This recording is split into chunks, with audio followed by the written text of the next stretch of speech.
Guys দেখো কি লাগিয়েছি। আমি এখন পারফেক্ট কুক। এখন আমি রান্না করে নিচ্ছি নিউট্রেলা। আজ আমি নিরামিষ বানাবো না, আজ আমি বানাবো অল্প নন ভেজ টাইপে। সবসময় তার মাংস খেতে ভালো লাগে না, তার জন্য এটাই বানিয়ে নিই। আর দেখি কি হয়।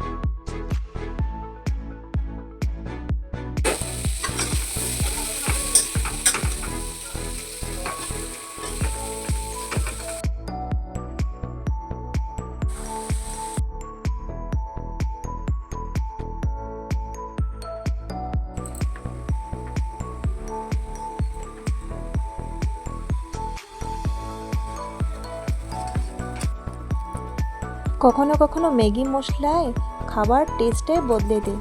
তোমরা কি কখনো ট্রাই করেছো? আমি তো করতেই থাকি।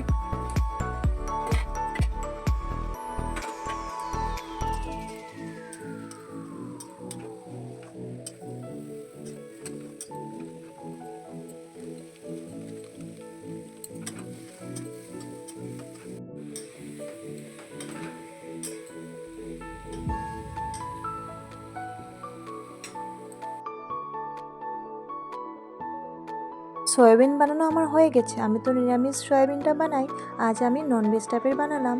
আর আমার ভিডিওটা কেমন লাগলো কমেন্ট করে জানিও।